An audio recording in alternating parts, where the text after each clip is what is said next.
அரியலூர் மாவட்டம் செந்துறை அருகே உள்ள செதலவாடி கிராமத்தில் உள்ள ஏரியில் ஆதிதிராவிடர் சமூகத்தைச் சார்ந்த இளைஞர் குளித்ததால் மாற்று சமூகத்தினர் ஊரின் மத்தியில் உள்ள கோயில் அருகே கட்டி வைத்து தாக்குதல் நடத்திய சம்பவம் அப்பகுதியில் பெரும் பரபரப்பை ஏற்படுத்தியுள்ளது. தொடர்ந்து மருத்துவமனையில் சிகிச்சைக்காக அனுமதிக்கப்பட்டுள்ள அந்த இளைஞரை விசிக கட்சியின் மேற்கு மாவட்ட செயலாளர் சிவா உள்ளிட்டோர் நேரில் சந்தித்து ஆறுதல் கூறிய நிலையில் சம்பந்தப்பட்டவர்களை வன்கொடுமை சட்டத்தின் கீழ் வழக்கு பதிந்து கைது செய்ய வேண்டும் எனவும் இல்லை என்றால் அடுத்த கட்ட போராட்டத்தை முன்னெடுக்க உள்ளதாக செய்தியாளர்களிடம் தெரிவித்துள்ளனர்.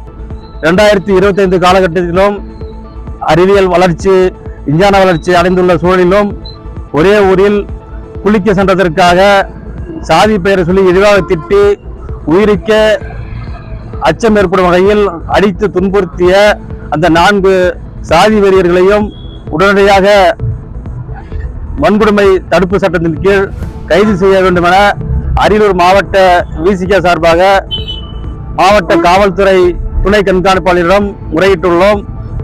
முதல் தகவல் அறிக்கை பதிவு செய்துள்ளார்கள்.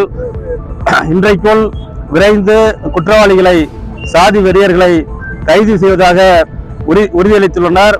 தொடர்ந்து விளிம்புநிலை மக்களின் விடிவெள்ளி குலசாமி தலைவர் எழுச்சி தமிழ் அவர்கள் தொடர்ந்து கோரிக்கை வைத்து வருகிறார்.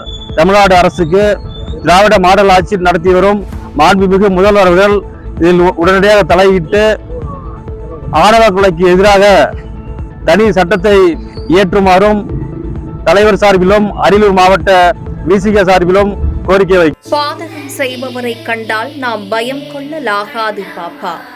மோதி மிதித்து விடு பாப்பா, அவர் முகத்தில் உமிழ்ந்து விடு பாப்பா. அண்மை செய்திகளை உடனுக்குடன் தெரிந்து கொள்ள இணைந்திருங்கள் எம் நாடு தொலைக்காட்சியுடன்.